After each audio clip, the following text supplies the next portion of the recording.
Little by little, we are winning. Inch by inch, centimeter by centimeter, we are scouring this sandbox to find these hostages and defeat Hamas. And it's happening. At the same time, the Houthis from Yemen are threatening to strike the Saudi airports if they will normalize ties with Israel and connect with Israel and be part of a different future other than this dark Islamic extremism. We need to get these universities to start doing better chants instead of from the river to the sea, Palestine will be free. How about this? You can see us standing here. We're never going to disappear. Maybe this. Palestine Liberation Organization, end your bloodshed indoctrination. Hamas, Hezbollah, and the PLO, the Islamic Jihad. It's time to go. I like this stuff, huh? What about this?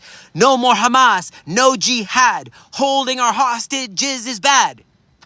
Okay? Allah has launched an attack on Mount Hermon, and that's such a strategic place for us. And they know what's strategic, and it's very important that our military installations there remain gathering surveillance, air defense installations, espionage, gathering information to keep us all safe here. It's a very tall mountain, tallest mountain in the Middle East, if I'm not mistaken.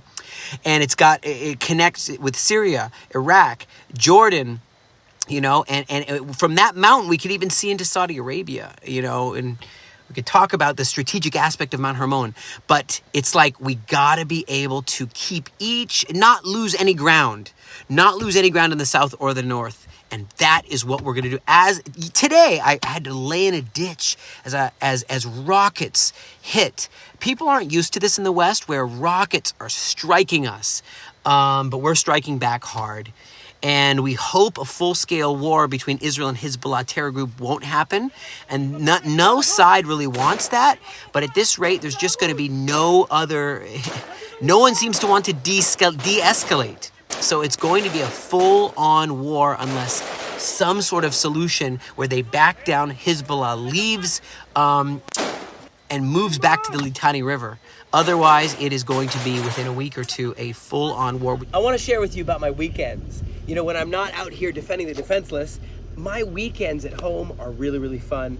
I know that you would love it. So let's say Friday, you're wrapping up the week, trying to figure out the last things that you forgot to do, get out your fancy clothes for the weekend, your nice shoes, go buy some challah bread. I like getting these seeds. They're like these little it's like sunflower seeds and also pumpkin seeds, and I eat those. I love them.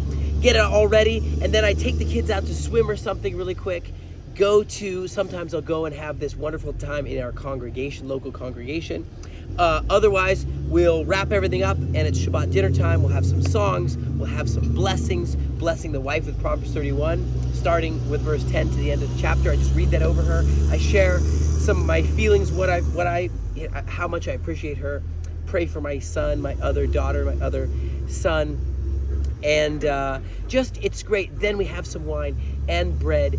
And then, of course, the next day, quality time with the family, quality time with the wife, sharing about the week. And this rhythm is very, very important, I think. Weekends, we always want to go on a trip. So I have a nature park pass.